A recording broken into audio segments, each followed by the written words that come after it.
Have you ever tried playing your N64 on your big, fancy, high-definition flat-screen TV and then promptly said to yourself, "This looks so bad"? Trying to get an N64 running on a modern-day TV can be quite the headache. But thankfully, the folks at EON have whipped up a new solution that they're hoping will change everything.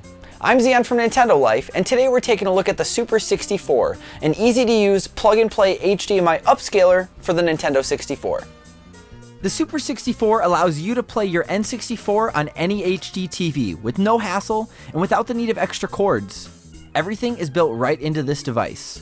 Now, I personally was completely blown away by how well the GCHD boosted the GameCube's visuals, but that was partially in thanks to the digital AV output that the GameCube has, and the N64 unfortunately only has an analog AV output. So let's put this puppy to the test and see how well it actually works. Inside the N64 style box, you'll find the Super 64 adapter and a handy little instruction sheet if you need it. And just like the GCHD, this little gadget is mind-blowingly easy to set up. Simply turn off your system and then unplug your AV cable.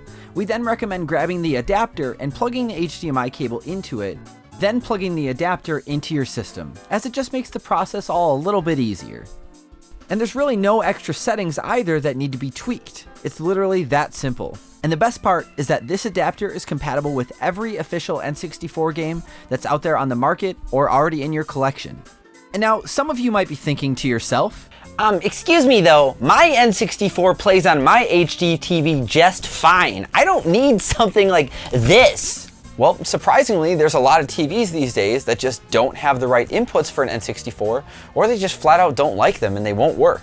Now, I'm not going to try to pretend to know all the technicalities behind it, but certain HD TVs have trouble displaying the image that the N64 outputs. Now, I'm not sure the reason behind it, but unless if you have some sort of HD device like this, you just might not be able to play your N64 on your new TV, as is the case with our TV and our Nintendo 64.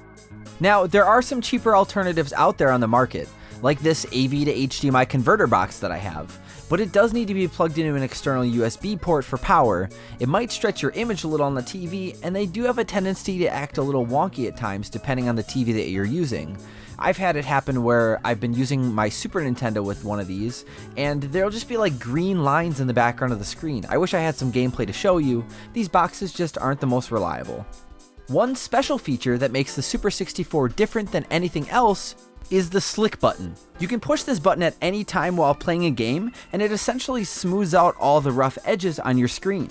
I personally think some games look better with the feature and some without, so it's really just going to come down to what you prefer. We played over 16 games with this adapter, and we only had a few instances where the screen wasn't the most stable. In Perfect Dark, there was some texture kind of shaking, and on Tony Hawk's Pro Skater 2, the edges of the screen just kind of sort of shook, and I didn't really notice while I was playing it. I actually noticed it when I was editing this video. Another thing to mention as well is that this device is going to be pretty good for capturing footage from the N64. And like I said, the only two games that we noticed any stuttering with were Perfect Dark and Tony Hawk's Pro Skater 2. Otherwise, every video that you're seeing from us on here was captured with the Super 64 and an Elgato HD60S. This device also isn't going to stretch your image either. It holds its original aspect ratio.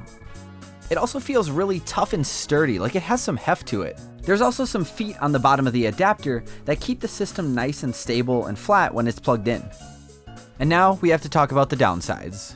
Unfortunately, the N64 is only able to produce a 480i image without any hardware modifications, so the colors on an HD TV aren't going to be as vibrant as you'd remember them, and the image isn't as sharp as we were hoping it'd be either. And as I touched on before, that isn't really the adapter's fault. This is the best image you'll be able to get out of your N64 without trying to perform 20/20 surgery on it. The N64 just wasn't designed to be played on HD TVs.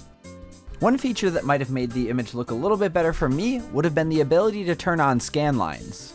The GCHD Mark II did have that scanline feature, but it didn't feel as necessary as it cleaned up the image a lot better. Now, I've recently been replaying the original Banjo-Kazooie on my N64, and maybe it's just nostalgia kicking in, but I almost prefer to play it on my original CRT tube TV versus the N64 with the Super 64 adapter. So in the end, we feel this adapter isn't as necessary today as the GCHD Mark II is, but if you're looking for an easy way to play your N64 games on your TV with original hardware and no mods, this is the best option you'll find.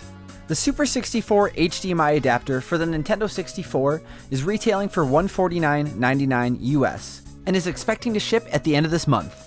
This adapter is also only compatible with North American and Japanese model systems. Sorry, pal.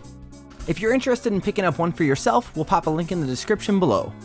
Feel free to let us know in the comments down below what you think of the Super 64 adapter from EON. And if you had one of these of your own, what's the first N64 game you'd play with it? And if you enjoyed this video, why don't you go ahead and supercharge that like button, subscribe to Nintendo Life, and ring that notification bell to be notified whenever we release new videos. Thank you all so much for watching. I'm Zion from Nintendo Life, and we'll see you next time.